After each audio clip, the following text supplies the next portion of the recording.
الحمدللہ رب العالمین والصلاۃ والسلام علی خاتم النبیین۔ السلام علیکم ورحمۃ اللہ وبرکاتہ۔ ناظرین، پروگرام کا نام ہے بات ہے پچھلے زمانے کی۔ الحمدللہ ہر پروگرام کے اندر پچھلی قوموں کی کچھ باتیں کرتے ہیں اور اس سے سبق حاصل کرتے ہیں۔ حیرت انگیز واقعات ہیں مگر سبق آموز بھی ہیں۔ آج بات ہوگی ایک ایسی قوم کی اور ایسے شخص کی کہ جس نے خدائی کا دعویٰ کیا۔ وہ اپنی قوم کے سمیت کیسے غرق ہوا، اس کی قوم نے کیسے کیسے عذابوں کا سامنا کیا، کیونکہ آج بات ہوگی فرعون کے زمانے کی۔ حضرت موسیٰ علیہ السلام کی ولادت سے پہلے مصر کی سرزمین میں فرعون کا غلبہ تھا اور وہ ظلم و تکبر اور سرکشی میں اس انتہا کو پہنچ گیا کہ اس نے خدائی کا دعویٰ کر دیا تھا۔ مزید یہ کہ فرعون نے اہل مصر کے مختلف گروہ بنا کر ان کے درمیان فساد و عداوت ڈال کر تقسیم کر دیا۔ ڈیوائیڈ اینڈ رول کا فارمولہ ہے، تقسیم کرو اور حکومت کرو کا انداز تھا۔ بنی اسرائیل کو اس نے کمزور کر کے اپنا مطیع و خادم بنا کر رکھا ہوا تھا۔ ان کے ساتھ اس کا سلوک یہ تھا کہ وہ ان کے ہاں پیدا ہونے والے بیٹوں کو ذبح کر دیتا تھا اور ان کی لڑکیوں کو خدمتگاری کے لیے زندہ چھوڑ دیتا تھا۔ فرعون اور اس کی قوم کے لوگ طرح طرح کے گناہوں اور جرائم میں مبتلا تھے۔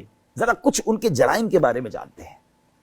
کفر و شرک کرتے تھے، خدائی کا دعویٰ کرنا، تکبر و سرکشی کے کاموں میں حد سے بڑھنا، لوگوں سے زبردستی مشقت والے کام کروانا، ظلم و فساد، طرح طرح کی اذیتیں دے کر لوگوں کو ناحق قتل کرنا، جادو کرنا اور اسے سیکھنا سکھانا، بدفعلی لینا، کاہنوں اور نجومیوں کی تصدیق کرنا، حضرت موسیٰ اور ہارون اور ان پر ایمان لانے والوں سے دشمنی رکھنا اور انہیں حقیر جاننا، لمبی امیدیں باندھنا اور آخرت کا انکار کرنا، خود پسندی میں مبتلا ہونا اور دوسروں کو حقیر جاننا، منصب، قوت اور صحت و عافیت پر مغرور ہو جانا، عہد توڑنا اور احسان جتانا، اللہ تعالیٰ کی خفیہ تدبیر سے بے خوف ہو جانا، بنی اسرائیل کو عبادت گاہ میں نماز سے روکنا اور ان کی عبادت گاہوں کو ویران و برباد کر دینا، گناہوں پر قائم رہنا اور حضرت موسیٰ علیہ السلام کے معجزات سے نصیحت حاصل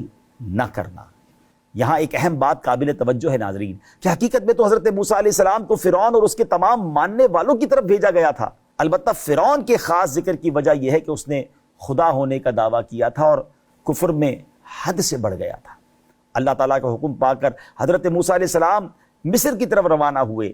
آپ علیہ السلام اون کا جبہ پہنے ہوئے تھے، دستے مبارک میں عصا تھا اور اس کے ایک سرے میں زنبیل لٹکی ہوئی تھی جس میں سفر کا سامان تھا۔ اس شان سے آپ علیہ السلام مصر پہنچ کر اپنے مکان میں داخل ہوئے۔ حضرت ہارون علیہ السلام وہیں تھے۔ آپ نے انہیں خبر دی کہ اللہ تعالیٰ نے مجھے رسول بنا کر فرعون کی طرف بھیجا ہے اور آپ کو بھی رسول بنایا ہے کہ فرعون کو خدا کی طرف دعوت دو۔ یہ سن کر آپ کی والدہ صاحبہ گھبرائیں اور حضرت موسیٰ علیہ السلام سے کہنے لگی کہ فرعون تمہیں قتل کرنے کے لیے تمہاری تلاش میں ہے، جب تم اس کے پاس جاؤ گے تو وہ تمہیں قتل کر دے گا۔ لیکن حضرت موسیٰ علیہ السلام حکم الہی پر عمل کے لیے حضرت ہارون علیہ السلام کو ساتھ لے کر فرعون کے ہاں پہنچے۔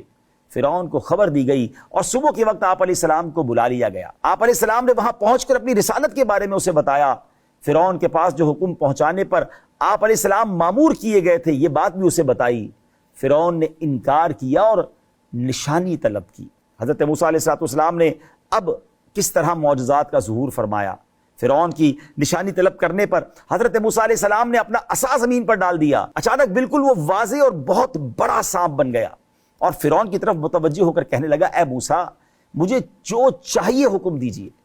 تفسیر ساوی میں ہے کہ جب حضرت موسیٰ علیہ السلام نے اپنا عصا نیچے رکھا تو وہ زرد رنگ کا ایک بالدار اژدہا بن گیا۔ اس کے دونوں جبڑوں کے درمیان 120 فٹ کا فاصلہ تھا۔ وہ اپنی دم پر کھڑا ہو گیا۔ اس کا ایک جبڑا زمین پر تھا اور دوسرا جبڑا فرعون کی محل کی دیوار پر تھا۔ وہ اژدہا فرعون کو پکڑنے کے لیے جب دوڑا تو فرعون اپنا تخت چھوڑ کر بھاگ گیا۔ گھبرا کر حضرت موسیٰ علیہ السلام سے کہا کہ اس کی قسم جس نے تمہیں رسول بنایا ہے اسے پکڑو۔ حضرت موسیٰ علیہ السلام نے اسے اپنے دستے مبارک میں لیا تو وہ پہلے کی طرح عصا بن گیا۔ فرعون کہنے لگا، اس کے سوا اور بھی کوئی معجزہ ہے؟ آپ علیہ السلام نے فرمایا، ہاں۔ آپ علیہ السلام نے اپنا ہاتھ گریبان میں ڈال کر نکالا تو اچانک اس سے سورج کی سی شعاع ظاہر ہوئی جس سے دیکھنے والوں کی نگاہیں چکا چوند ہو گئی۔ ان نشانیوں کا مشاہدہ کرنے کے بعد سمجھنے کی بجائے فرعون نے کہا جس کا ترجمہ ہے یہ تو صرف ایک بناوٹی جادو ہے اور ہم نے اپنے اگلے باپ داداؤں میں یہ بات کبھی نہیں سنی۔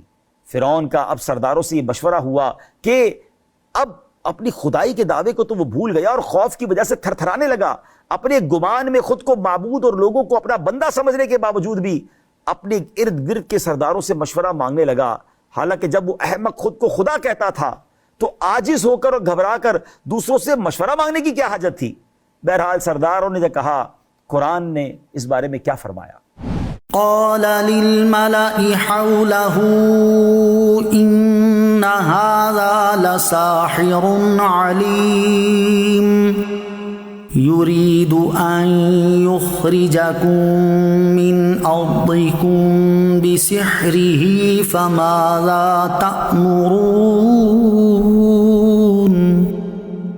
فرعون نے اپنے ارد گرد موجود سرداروں سے کہا، بے شک یہ بڑے علم والا جادوگر ہے، یہ چاہتا ہے کہ تمہیں اپنے جادو کے زور سے تمہارے ملک سے نکال دے، تو اب تم کیا مشورہ دیتے ہو؟ اس زمانے میں چونکہ جادو کا بہت رواج تھا، اس لیے فرعون نے خیال کیا کہ یہ بات چل جائے گی اور اس کی قوم کے لوگ اس دھوکے میں آ کر حضرت موسیٰ علیہ السلام سے متنفر ہو جائیں گے اور ان کی بات قبول نہ کریں گے۔ اب جادوگروں کے ایمان لانے کے بعد فرعونی اپنے کفر و سرکشی پر جمے رہے، اور فرعون اور اس کی قوم کی سرکشی یہاں تک کہ پہنچی کہ انہوں نے حضرت موسیٰ علیہ السلام سے صاف صاف کہہ دیا جو انہوں نے کہا۔ قرآن اس بارے میں کیا فرماتا ہے؟ وَقَالُوا مَهْمَا تَأْتِنَا بِهِ مِنْ آيَةٍ لِتَسْحَرَنَا بِهَا فَمَا نَحْنُ لَكَ بِمُؤْمِنِينَ۔ اور فرعونیوں نے کہا، اے موسیٰ تم ہمارے اوپر جادو کرنے کے لیے ہمارے پاس کیسی بھی نشانی لے آؤ، ہم ہرگز تم پر ایمان لانے والے نہیں۔ تو حضرت موسیٰ علیہ السلام نے ان کے خلاف دعا کی، یا رب عز و جل، فرعون زمین میں بہت سرکش ہو گیا ہے اور اس کی قوم نے بھی عہد شکنی کی ہے، وعدہ خلافی کی ہے، انہیں ایسے عذاب میں گرفتار کر جو ان کے لیے سزا ہو اور میری قوم اور بعد والوں کے لیے عبرت و نصیحت ہو۔ مفسرین کے بیان کے مطابق جب حضرت موسیٰ علیہ السلام نے فرعونیوں کے خلاف دعا کی تو آپ علیہ السلام کی دعا قبول ہوئی، اور یوں ہوا کہ ایک بادل آیا، اندھیرا چھایا اور کثرت سے بارش ہونے لگی، جس سے قبطیوں کے گھروں میں پانی بھر گیا، یہاں تک کہ وہ اس میں کھڑے رہ گئے، پانی ان کی گردنوں کی ہنسلیوں تک آ گیا، ان میں سے جو اس میں بیٹھتا تھا وہ ڈوب جاتا تھا۔ یہ لوگ نہ ہل سکتے تھے نہ کچھ کام کر سکتے تھے، ہفتے کے دن سے لے کر دوسرے ہفتے تک 7 روز اسی طرح مصیبت میں مبتلا رہے، مگر کمال یہ تھا کہ برابر میں ہی قریب ہی بنی اسرائیل کے گھر تھے جو حضرت موسیٰ پر ایمان لاتے تھے، ان کے گھر خشک تھے، ان کی پراپرٹی خشک تھی اور یہ پانی میں ڈوبے رہے۔ اللہ اکبر۔ جب یہ لوگ عاجز ہو گئے تو حضرت موسیٰ علیہ السلام سے عرض کی، ہمارے لیے دعا فرمائے کہ یہ مصیبت دور ہو جائے تو ہم آپ پر ایمان لے آئیں گے اور بنی اسرائیل کو آپ کے ساتھ بھیج دیں گے۔ حضرت موسیٰ علیہ السلام نے دعا فرمائی تو طوفان کی مصیبت دور ہو گئی اور زمین میں وہ سرسبزی و شادابی آئی جو پہلے کبھی نہ دیکھی تھی، کھیتیاں خوب ہوئیں، درخت خوب پھلے۔ یہ دیکھ کر ان فرعونیوں نے کہا یہ پانی تو نعمت تھی، اور ایمان نہ لائے، عذاب کو پہچانا نہیں، پھر سرکش ہو گئے۔ 1 مہینہ عافیت سے گزرا، اگلے مہینے اللہ کریم کی طرف سے ٹڈیاں بھیجی گئیں، وہ کھیتیاں، پھل، درختوں کے پتے، مکان کے دروازے، چھتیں، تختے، سامان سب کھا گئیں، قبطیوں کے گھروں میں ایسے بھر گئیں کہ ان کے گھر میں کچھ بھی نہیں تھا، صرف ٹڈیاں ہی ٹڈیاں تھیں، اور بنی اسرائیل جو ایمان والے تھے ان کے گھر بالکل کلین تھے، وہاں کچھ بھی نہ تھا۔ اب پھر دوبارہ قبطیوں نے، فرعون کے ماننے والوں نے حضرت موسیٰ سے گزارش کی کہ ہم معافی مانگتے ہیں، آپ پر ایمان لے آئیں گے، آپ اس کو دور کیجئے، ہم وعدہ کرتے ہیں۔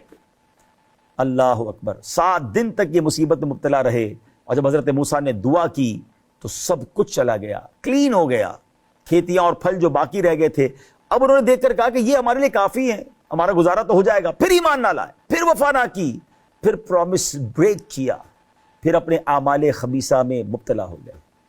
1 مہینہ پھر عافیت سے گزرا، اب اللہ کریم نے کمبل بھیجے۔ یہ ایک کیا تھا، یہ اس کے بارے میں مفسرین کا اختلاف ہے، بعض کہتے ہیں کمبل گھن ہے، بعض کہتے ہیں یہ جوں، بعض کہتے ہیں چھوٹا سا کیڑا ہے۔ اس کیڑے نے جو کھیتیاں اور پھل باقی رہ گئے تھے وہ بھی کھا لیے۔ یہ کیڑا کپڑوں میں گھس جاتا تھا، جلد میں گھس جاتا تھا، کھانے میں بھر جاتا تھا. کوئی 10 بوری گندم چکی پر لے کر جاتا, واپس لاتا تو 3 سیر واپس آتا تھا, باقی سارا کیڑے کھا جاتے تھے. یہ کیڑے فرعونیوں کے بال, بھویں, پلکیں چاٹ گئے, ان کے جسم پر چیچک کی طرح بھر گئے, حتیٰ کہ ان کیڑوں نے ان کا سونا دشوار کر دیا تھا. چلا اٹھے, بلبلا اٹھے, ایک ویک بڑی مشکل سے گزرا. حضرت موسیٰ کے پاس پھر آئے, پھر معافی مانگی, پھر عہد و پیما کیے, اس عذاب کو دور کیجیے, اب ایمان لے آئیں گے. اللہ کے نبی کتنے رحم دل ہوتے ہیں. آپ نے پھر دعا کی, اللہ تعالیٰ نے ان تمام چیزوں کو دور کر دیا, مگر وہ پھر ایمان نہ لائے. 1 مہینہ گزرا, اب مینڈک آ گئے, اتنے مینڈک, ہانڈیوں میں مینڈک, کھانوں میں مینڈک, اللہ اکبر, چولوں میں مینڈک, اتنے مینڈک آتے آگ بجھ جاتی تھی, لیٹتے تو مینڈک اوپر سوار ہو جاتے. اس مصیبت سے فرعونی پھر بلبلا اٹھے, پھر روئے, پھر آ کر معافیاں مانگی, پھر عہد و پیمان کیے. آپ نے دعا کی, 7 دن کے بعد پھر یہ کلین ہو گیا. اللہ اکبر, پھر سرکشی ہے. آپ سوچیں کتنی بار وعدے کر کے پھر جاتے تھے. اب کیا عذاب آیا, تمام کنوؤں کا پانی, نہروں اور چشموں کا پانی, یہاں تک کہ دریائے نیل کا پانی, ہر پانی ان کے لیے تازہ خون بن گیا. کوئی چیز پینے کے لیے میسر نہیں تھی, پانی بھرتے تھے وہ خون ہو جاتا تھا. مگر اللہ کی شان دیکھیں کہ ایمان والے جو تھے, بنی اسرائیل کے جو لوگ تھے, ان کے لیے دریائے نیل سے پانی نکلتا تھا, صاف شفاف پینے کا پانی. مگر جب فرعونی کبتی اس کے اندر سے پانی نکالتے وہ خون بن جاتا تھا. وہ ایک ایک گھونٹ کو ترسنے لگے, ایک ایک بوند کو ترسنے لگے.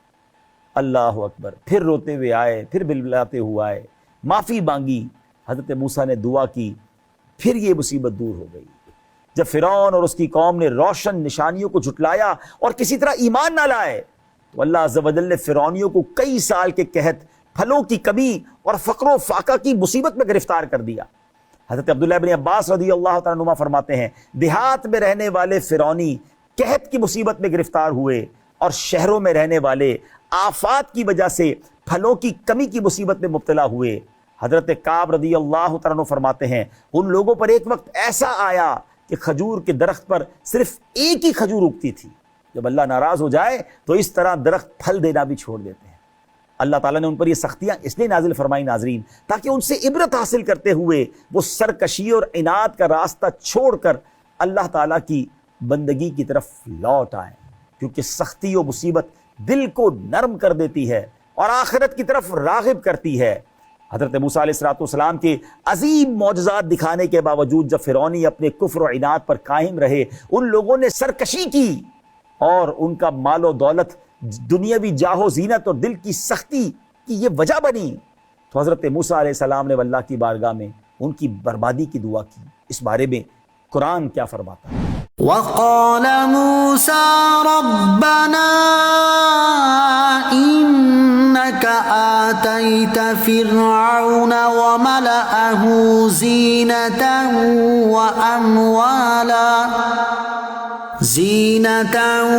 وأموالا في الحياة الدنيا ربنا ليضلوا عن سبيلك ربنا اطمس على أموالهم واشدد على قلوبهم فلا يؤمنوا حتى يروا العذاب الأليم. اور موسیٰ نے عرض کی, اے ہمارے رب, تو نے فرعون اور اس کے سرداروں کو دنیا کی زندگی میں آرائش اور مال دے دیا, اے ہمارے رب, تاکہ وہ تیرے راستے سے بھٹکا دیں. اے ہمارے رب, ان کے مال برباد کر دے اور ان کے دلوں کو سخت کر دے تاکہ وہ ایمان نہ لائیں جب تک دردناک عذاب نہ دیکھ لیں. اللہ کریم نے اس دعا کو شرف قبولیت سے نوازا اور ارشاد فرمایا, جس کا ترجمہ ہے, تم دونوں کی دعا قبول ہوئی, پس تم ثابت قدم رہو اور نادانوں کے راستے پر نہ چلنا. اس آیت میں دعا کی نسبت حضرت موسیٰ اور حضرت ہارون علیہ السلام دونوں کی طرف کی گئی. حضرت موسیٰ دعا کرتے تھے اور حضرت ہارون علیہ السلام آمین کہتے تھے. قبولیت دعا کے کچھ عرصے بعد اللہ تعالیٰ نے اب حضرت موسیٰ علیہ السلام کی طرف وحی بھیجی. وہ وحی کیا تھی, آئیے سنتے ہیں. ان اسری بعبادی انکم متبعون, کہ راتوں رات میرے بندوں کو لے چلو، بے شک تمہارا پیچھا کیا جائے گا۔ سورہ طٰہٰ میں کیا ارشاد فرمایا، آئیے سن۔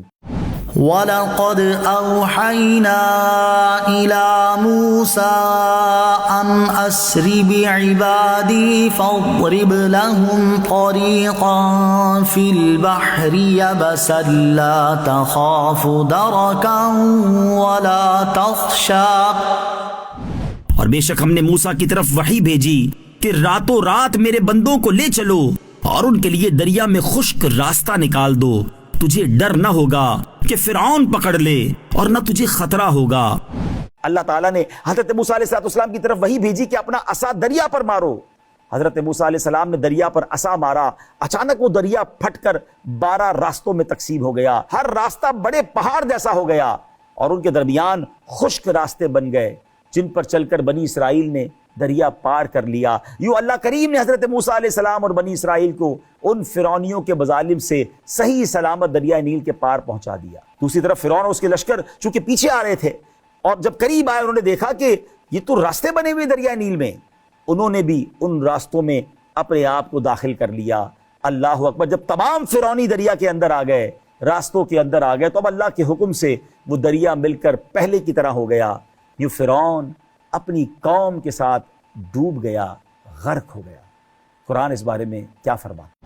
فَأَتْبَعَهُمْ فِرْعَوْنُ بِجُنُودِهِ فَغَشِيَهُم مِّنَ الْيَمِّ مَا غَشِيَهُمْ وَأَضَلَّ فِرْعَوْنُ قَوْمَهُ وَمَا هَدَىٰ۔ تو فرعون اپنے لشکر کے ساتھ ان کے پیچھے چل پڑا تو انہیں دریا نے ڈھانپ لیا جیسا انہیں ڈھانپ لیا، اور فرعون نے اپنی قوم کو گمراہ کیا اور راہ نہ دکھائی۔ ناظرین، اس سے معلوم ہوا کہ قوم کے عروج و زوال میں سربراہ کا کردار بڑا اہم ہوتا ہے۔ اگر یہ سدھر جائے تو قوم کامیابی پاتی ہے، لیکن بعض اوقات جب وہ بگڑ جائے تو قومیں بھی برباد ہو جایا کرتی ہیں۔ فرعون اور اس کی قوم کو دنیا میں غرق کر دیا گیا اور اس کے بعد سے برزخ میں انہیں صبح و شام آگ پر پیش کیا جاتا ہے، یعنی وہ اس میں جلائے جاتے ہیں، اور جس دن قیامت قائم ہوگی اس دن فرشتوں کو حکم فرمایا جائے گا کہ فرعون والوں کو جہنم کے سخت تر عذاب میں داخل کر دو۔ حضرت عبداللہ ابن مسعود رضی اللہ تعالیٰ عنہ فرماتے ہیں، فرعونیوں کی روحیں سیاہ پرندوں کے قالب میں ہر روز 2 مرتبہ صبح و شام آگ پر پیش کی جاتی ہیں، اور ان سے کہا جاتا ہے یہ آگ تمہارا مقام ہے اور قیامت تک ان کے ساتھ یہی معمول رہے گا، فرما بردار رہیے، اللہ والوں سے محبت کیجیے، اللہ کے نبی علیہ السلام نے جو پیغامات ہمیں دیے ہیں اس کو فالو کیجیے۔ اللہ ہمیں ہر طرح کے عذاب سے محفوظ فرمائے، ہر طرح کی آزمائش سے محفوظ فرمائے، اور حقیقت کو مان کر اللہ رسول کے پیغام کو دل میں بسانے کی توفیق عطا فرمائے۔ ہمیں اجازت دیجیے، اگلے پروگرام میں ایک اور واقعے کے ساتھ، پچھلے زمانے کی کچھ اور باتوں کے ساتھ آپ سے ملاقات ہوگی۔ صلو علی الحبیب صلی اللہ تعالی علی محمد صلی اللہ علیہ وسلم۔